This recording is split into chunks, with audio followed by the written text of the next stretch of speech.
ओडिया भाषा साहित्य और संस्कृति को महान्वित करिबारे कर्मवीर गौरीशंकर राय जीवनव्यापी अवदान अविस्मरणीय होई रहु बोली विशिष्ट व्यक्ति माने आह्वान दैछन्ति। स्वतंत्र उत्कल प्रदेश गठनर कर्णधार गौरीशंकर त्याग और संघर्षर इतिहास कोटि कोटि ओडिया को गर्वित करिपारिछि।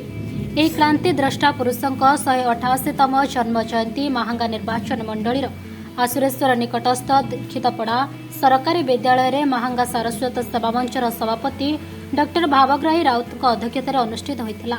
ଏହି କାର୍ଯ୍ୟକ୍ରମରେ ଅତିଥି ଭାବରେ ବିଶିଷ୍ଟ ସାହିତ୍ୟିକ ଶାରଦା ପ୍ରସାଦ ମିଶ୍ର, ସାହିତ୍ୟିକ ବିରୁପାକ୍ଷ ରାୟ, ସାହିତ୍ୟିକ ଅଖିଳେଶ ମହାନ୍ତି, ପ୍ରକାଶକ ଚନ୍ଦ୍ରମଣି ଭୂୟାଁ, ପ୍ରଧାନ ଶିକ୍ଷୟିତ୍ରୀ ସୁଧାଂଶୁ ମାଳିନୀ ଓଝା, ଶିକ୍ଷୟିତ୍ରୀ ଦମୟନ୍ତୀ ସ୍ୱାଇଁ, ଯୁଗଜ୍ୟୋତି ଖଟୁଆ, सांबादिक उमाशंकर साहू, असित सावल प्रमुख योगदान करथिले।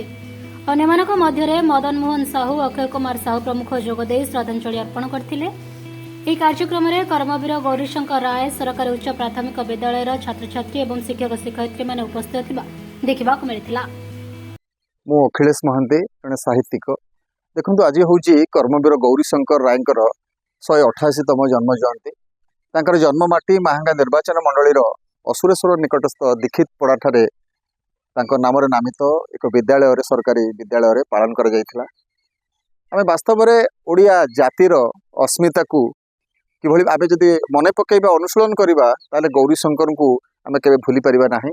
ए जाति को स्वतंत्र करबा पई, स्वतंत्र उत्कल प्रदेश गठन करबा पई तांकर जो त्याग, तांकर जो साधना, तांकर जो नेतृत्व इतिहास रे लिपिबद्ध होई रहिछि।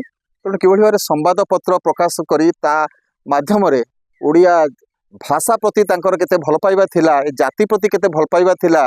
पराधीन भारत वर्ष रे गोटाए जाति को आगु को नबा पई, तार भाषा को समृद्धशाली करबा पई किभली भाबरे से साधना करिथिले, किभली भाबरे से संघर्ष करिथिले, से कथा हमकु मने पकेबा पड़िबो।